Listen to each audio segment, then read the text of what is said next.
You people think pity gets you free stuff, huh? The words sliced through the fluorescent-lit aisles of Paramount Foods like a blade. Heads turned. Conversations died mid-sentence. The hum of refrigerators suddenly seemed deafening in the silence that followed. Aaliyah Monroe's hands froze on the wheels of her chair. The canvas shopping bag sat in her lap, receipts visible, items paid for, everything legitimate. Her heart hammered against her ribs as heat crawled up her neck. The store manager, a thick-necked man named Vincent Corso, stood blocking her path to the exit. His face was red, twisted with contempt. Behind him, a younger security guard shifted uncomfortably, hand hovering near his radio. "I'm sorry." Aaliyah's voice came out smaller than she intended. "I don't understand." "Don't play stupid." Corso jabbed a finger toward her bag. Caught another one pretending to be helpless. "You think that chair gives you a pass?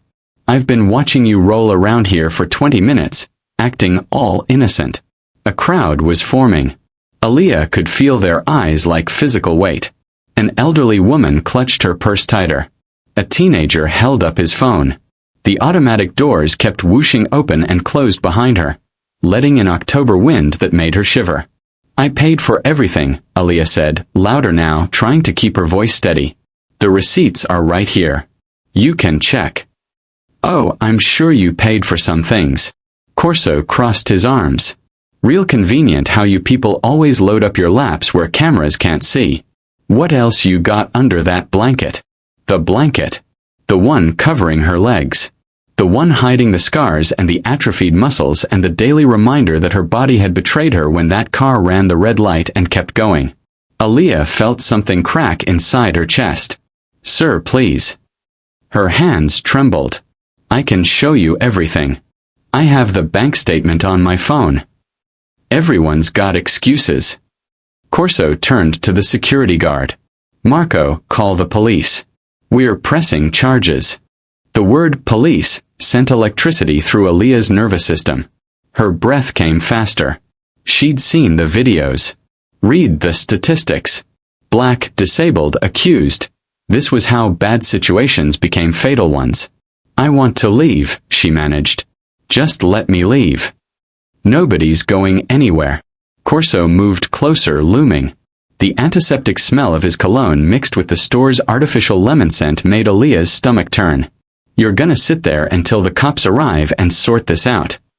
A small voice cut through the tension. "Daddy, why is that man being mean to the lady?" Lucas Reed had been halfway through the cereal aisle when he heard the commotion. His daughter Sophie's hand tightened in his own as they rounded the corner and saw the scene unfolding. A young black woman in a wheelchair, cornered, clearly distressed, while a smug-looking manager performed for an audience. Lucas felt something ignite in his chest. The same feeling he got when Sophie came home from school crying because another kid made fun of her braids. The same feeling that made him work 16-hour days to give his daughter a better life than he'd had. The same feeling that wouldn't let him walk past injustice when he could do something about it. "Stay here, sophomore." He squeezed her shoulder gently. Lucas pushed through the gathering crowd. He was tall, broad-shouldered from years of hauling packages, and his deep voice carried authority when he wanted it to. Right now, he wanted it to. "What's going on here?" Corso barely glanced at him.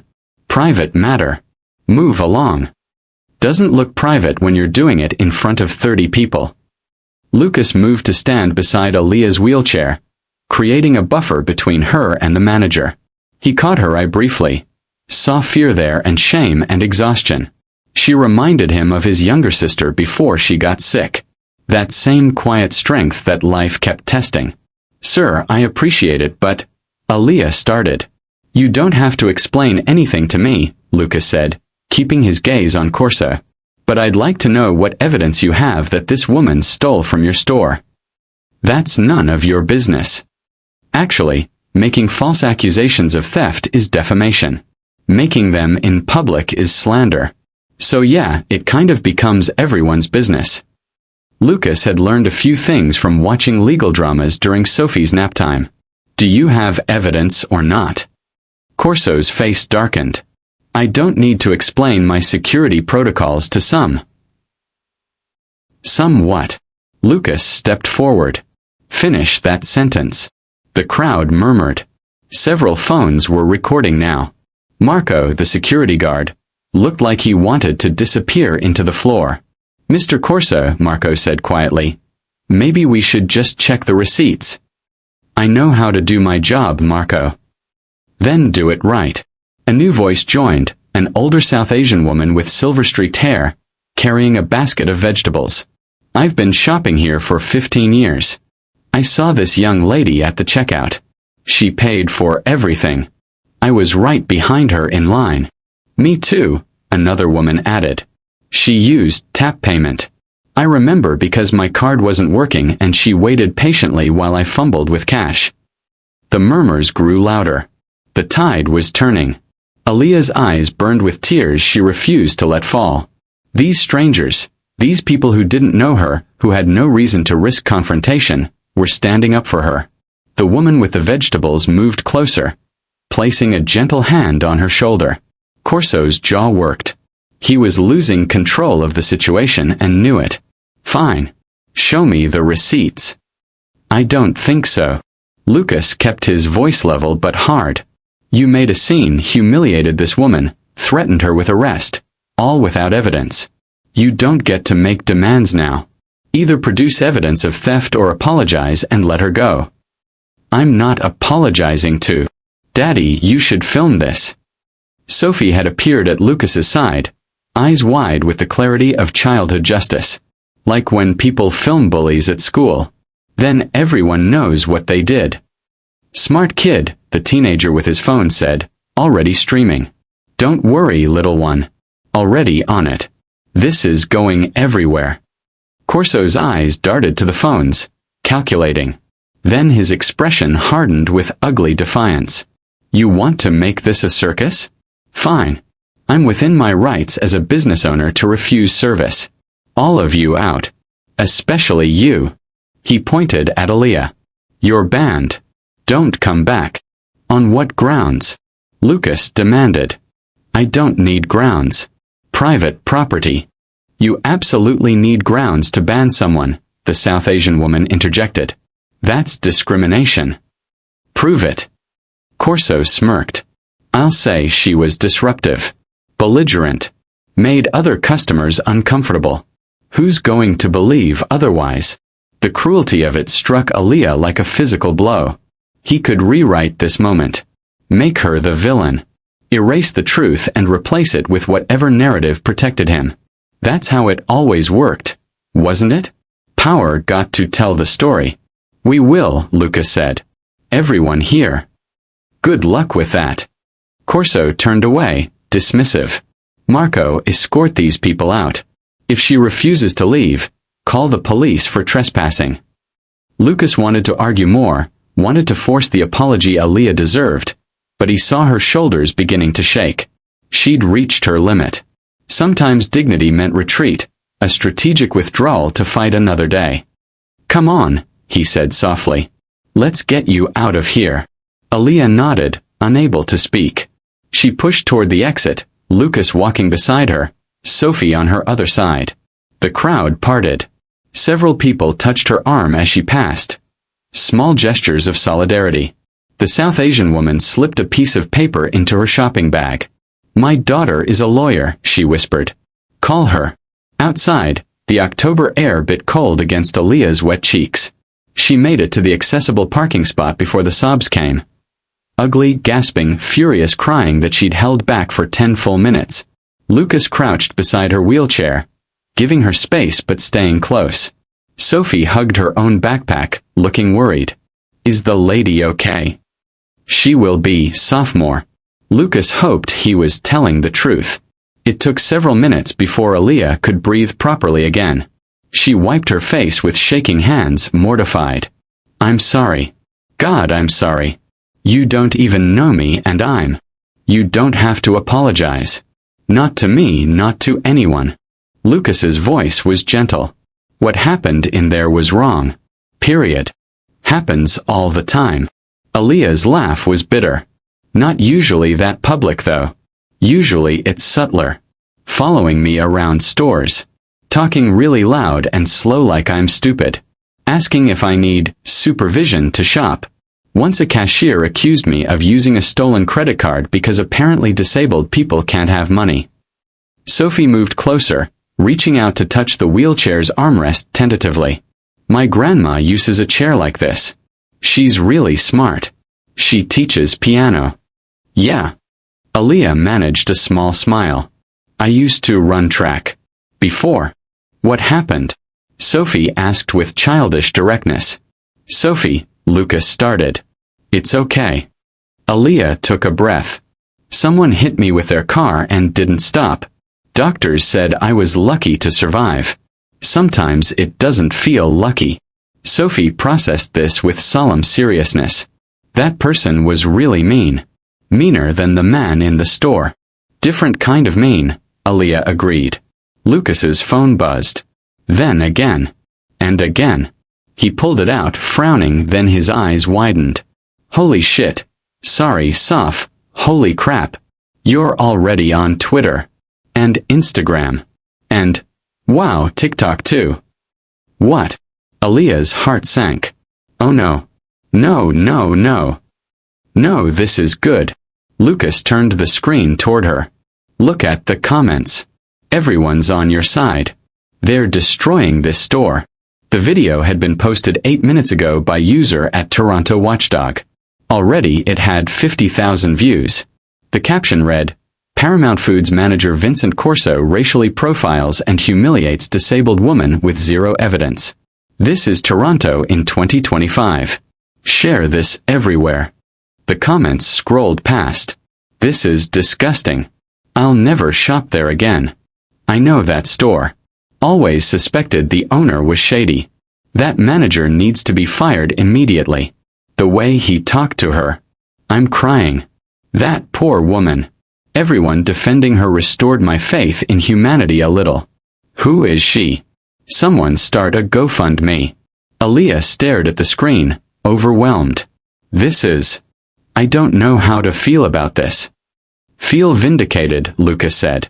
Sometimes the truth needs witnesses. You've got thousands now. Sophie tugged on Aaliyah's sleeve.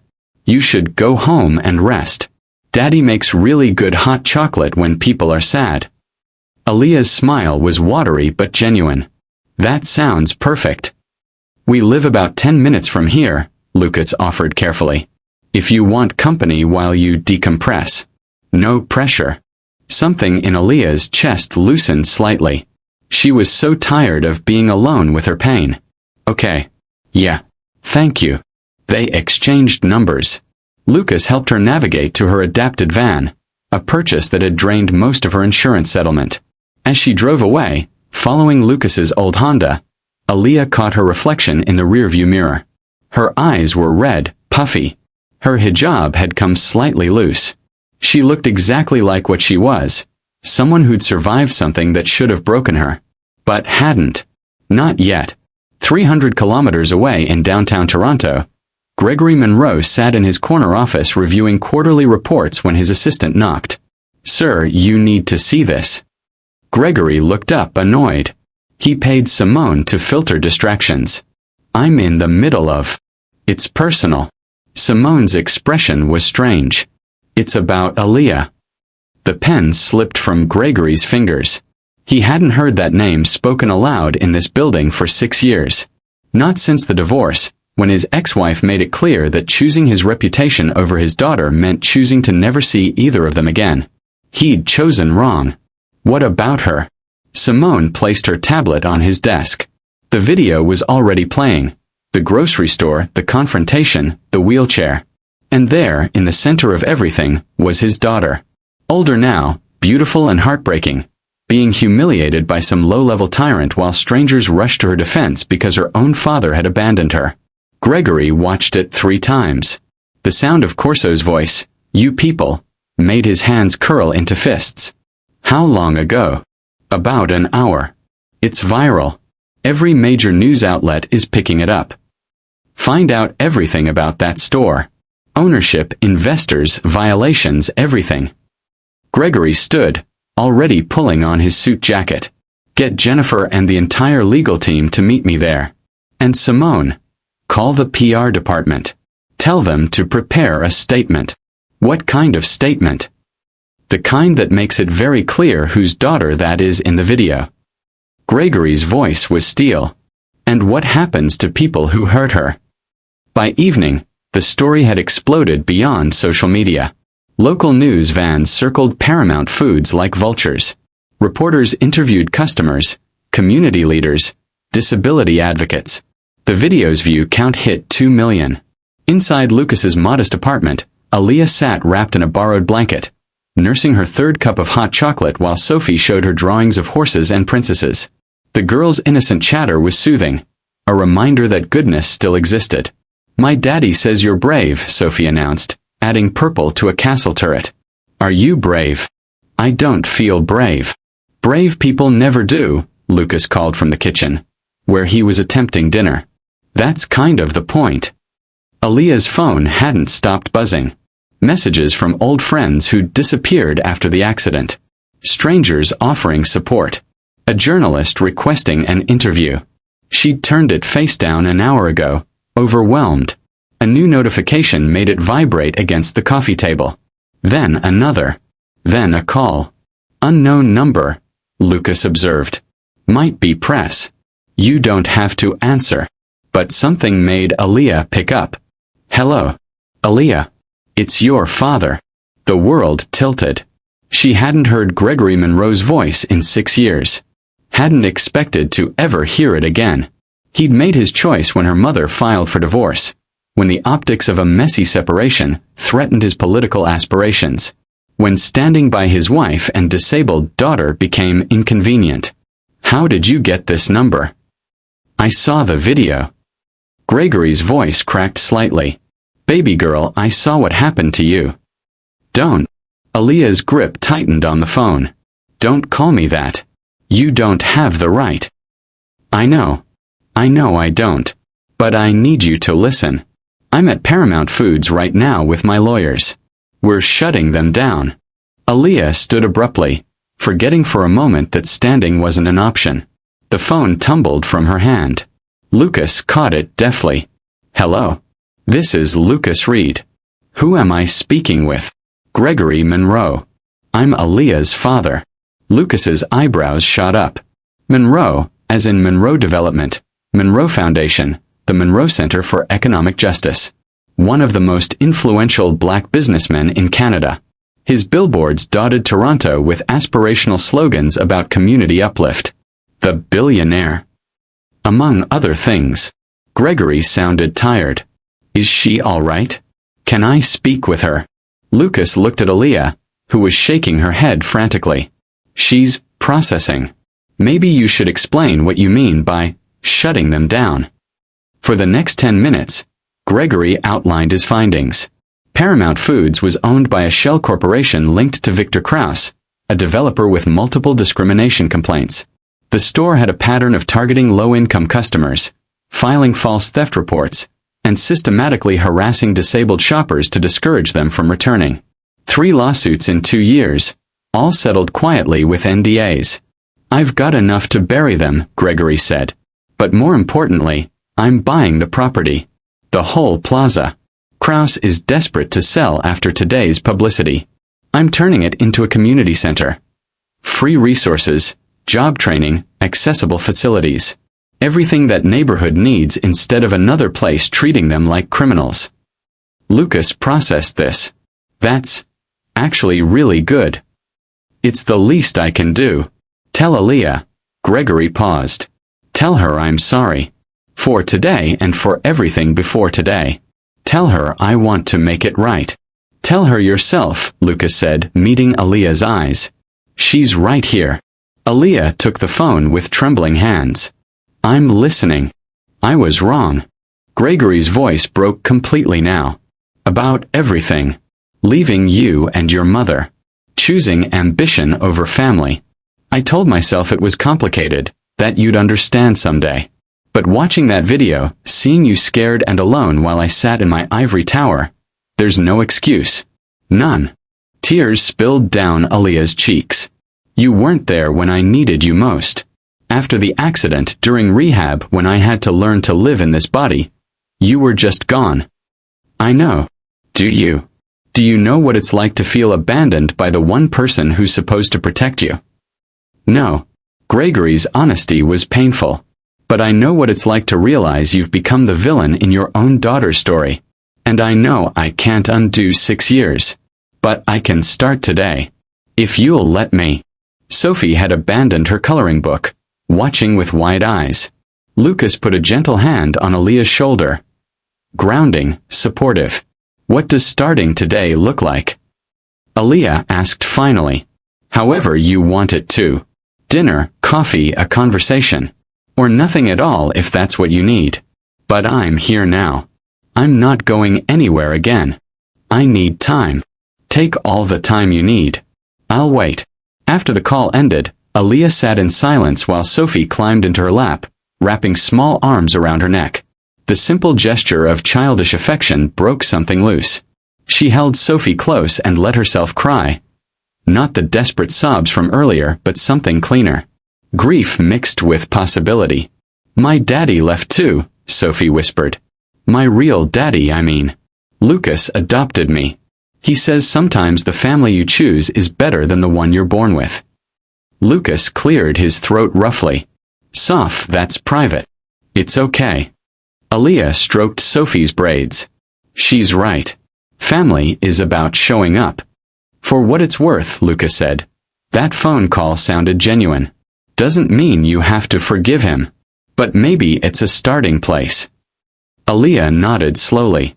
Through the window, she could see Toronto's skyline glowing against the darkening sky. The city where she'd lost everything and was maybe, possibly, beginning to rebuild something new. Paramount Foods closed its doors 72 hours later. The announcement came via press conference. Gregory Monroe standing in the store's empty parking lot, flanked by lawyers and community activists, explaining the pattern of abuse that had been uncovered. Vincent Corso had been fired. Victor Krause was under investigation. The property had been purchased for development of the Aaliyah Monroe Community Center. Aaliyah watched from Lucas's apartment, still not ready to face cameras. But when Gregory mentioned her name, when he said, named in honor of my daughter, whose courage exposed injustice that too many suffer silently, she felt something shift. He used my name, she whispered. He's proud of you. Lucas was making dinner again. He'd been making dinner for 3 days straight, claiming he'd stocked up anyway. Aaliyah suspected he was just kind. World should be. I didn't do anything. I just existed in a space that decided I didn't belong. And 30 strangers stood up for you.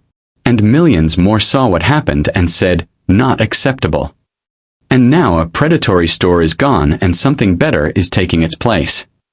Lucas plated pasta with slightly burned garlic bread. You did that. Your existence, your dignity, your refusal to accept that treatment. It mattered. Sophie set the table carefully, tongue poking out in concentration. Over the past few days, she'd appointed herself Aaliyah's assistant. Bringing water, fetching blankets, reading aloud from her chapter books. The girl's presence was healing in ways Aaliyah couldn't articulate. Do you think the new center will have art classes? Sophie asked. I want to teach people to draw horses. I'll suggest it, Aaliyah promised. Her phone rang. Gregory again. The 5th call this week. This time she answered. Hi, Dad. The word felt foreign in her mouth after so long. But also right. Hi, sweetheart. How are you? Better. Tired. Processing. I won't keep you. I just wanted to ask. The ribbon-cutting ceremony is scheduled for next month. I'd like you to be there. Cut the ribbon with me. It's your center. I don't know if I'm ready for. Think about it. No pressure. But Aaliyah, you deserve to see what your strength created. You deserve to stand in front of that building and know that your pain mattered. That it changed something. After they hung up, Aaliyah stared at her hands. They were small, scarred from years of pushing wheels across pavement. Hands that society often ignored or pitted. But they were strong. They'd carried her through hell. Maybe they could carry her through this too. The ribbon-cutting ceremony took place on a crisp November morning. The plaza had been transformed. Murals painted on formerly blank walls, accessible ramps leading to wide doors, a playground designed for children of all abilities. The building itself gleamed with possibility. Aaliyah wore her mother's pearls and her best dress. Gregory had sent a car, but she'd insisted on driving herself, Lucas and Sophie as passengers. Control over her own arrival felt important. The crowd was huge. Community members, press, advocates, former Paramount Foods customers who'd witnessed the incident. The South Asian woman was there with her lawyer daughter. The teenager who'd filmed everything wore a shirt that said, "Be the change." Gregory met Aaliyah at the base of the stage ramp. He looked older than she remembered, gray threading his temples, lines around his eyes. But his smile was genuine. "You came. I came. Thank you for giving me this chance." They ascended together, Gregory walking slowly to match Aaliyah's pace. At the podium, he spoke about justice, redemption, community. His voice carried across the plaza, strong and clear. Then he turned to Aaliyah. "My daughter has something to say." Aaliyah hadn't prepared remarks. But looking out at the faces, Sophie waving enthusiastically from the front row, Lucas giving a thumbs up, strangers who defended her when they had no reason to, words came. "I didn't ask to be a symbol," she began. "I just wanted to buy groceries." But sometimes the smallest moments of injustice contain the seeds of bigger change. What happened to me happens every day to disabled people, to black people, to poor people, to anyone society decides is other. Usually, nobody films it. Nobody speaks up. The story ends with humiliation and silence. Her voice grew stronger. But not this time. This time, strangers became allies. A delivery driver became a defender. A viral moment became momentum. And a place that caused harm is now going to heal it. This center isn't just named after me. It's named after everyone who refused to look away when someone needed help. The applause was thunderous. Together, Aaliyah and Gregory cut the ribbon. Red fabric fell away, revealing doors that opened wide. No barriers, no judgment, just welcome. People flooded inside, exploring the job training center, the tech lab, the community kitchen, the sensory-friendly quiet rooms, the accessible gym where Aaliyah might someday train again. Every detail had been designed with input from the people who'd actually use it. In the main hall, a plaque read, "The Aaliyah Monroe Community Center." Built on the principle that dignity is not earned, it is inherent. And when it is denied, we all have the responsibility to defend it. Lucas found her standing in front of it, Sophie's hand in hers. "Pretty good, huh?" "Yeah." Aaliyah's voice was thick. "It's pretty good. I have something to tell you." Lucas shifted his weight, nervous in a way she hadn't seen before. "Your dad offered me a job. Managing this place, overseeing programs, hiring staff, community outreach. That's amazing. You should take it. I wanted to make sure you'd be okay with it first. I know this is your space and I don't want to." "Lucas." Aaliyah squeezed his hand. "You're exactly who should be running this place. You see people. You stand up. You make killer hot chocolate." He laughed. "The hot chocolate is crucial." Sophie tugged on both their hands. "Does this mean we can come here every day? Can Aaliyah teach me about running?" "Running?" Aaliyah raised an eyebrow. "You said you used to run track. Maybe you could tell me about it? And maybe..." Sophie's voice dropped to a whisper. "Maybe one day you'll run again? Like in the Paralympics." The question would have broken Aaliyah a month ago. Now it opened something. "Maybe," she said. "Anything's possible, right?" Gregory appeared with a photographer. Family photo. Aaliyah hesitated only a moment before nodding. Gregory on her left, Lucas and Sophie on her right. An unusual constellation, but family nonetheless. Chosen, earned, fought for. As the camera flashed, Aaliyah caught her reflection in the building's glass doors. She looked different than she had that terrible day at Paramount Foods. Not because her body had changed, but because her understanding of her own strength had. She'd survived being abandoned by the person who should have protected her. Survived a hit and run that should have killed her. Survived humiliation in front of strangers. And she'd done more than survive, she'd sparked change. After the ceremony, people lingered. Music played from speakers. Someone's playlist of classic R&B. Children ran through the halls, their laughter echoing. Old women compared recipes they'd cook in the community kitchen. Young men discussed the tech training programs. Aaliyah wheeled through the space, greeting people, accepting thanks that made her uncomfortable and proud in equal measure.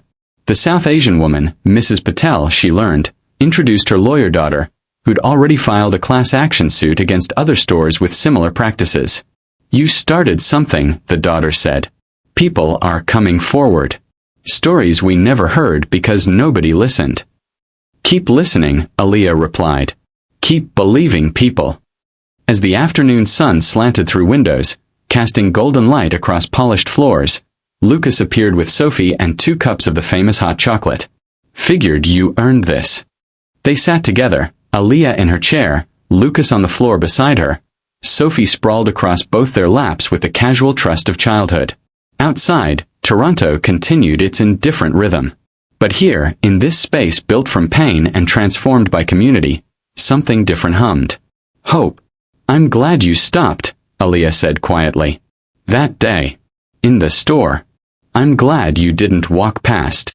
"Couldn't." Lucas met her eyes. "My mom used to say, silence makes you complicit. Besides, Sophie would have disowned me." "Definitely," Sophie agreed, chocolate mustache decorating her upper lip. "Your mom sounds wise." She was. Lucas's smile turned bittersweet. "Cancer 5 years ago. But she'd have liked you. She'd have loved all this. Tell me about her sometime?" "Yeah. I'd like that." Gregory found them like that. 3 people who'd been strangers a month ago, now intertwined by circumstance and choice. He watched his daughter laugh at something Lucas said, watched her help Sophie tie her shoe, watched her exist in her body without apology. The guilt didn't leave. Probably never would. 6 years couldn't be erased by one grand gesture. But maybe, slowly, trust could be rebuilt.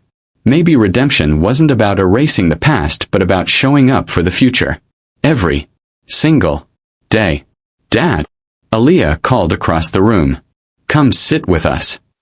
Gregory crossed the space, lowering himself to the floor despite his expensive suit. Sophie immediately began showing him her drawings. Lucas passed him a hot chocolate. Aaliyah rested her hand briefly on her father's shoulder. Not forgiveness exactly, but acknowledgement. "This is where you start." Outside, the Paramount food sign had been completely removed. In its place, bright letters spelled out the center's name, visible from blocks away. A beacon. Someone had already graffitied the sidewall. Not vandalism but art.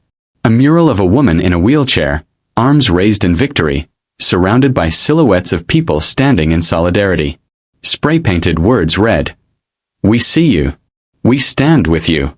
We won't look away." Aaliyah spotted it through the window and felt her throat tighten. "Someone's already left their mark," she murmured.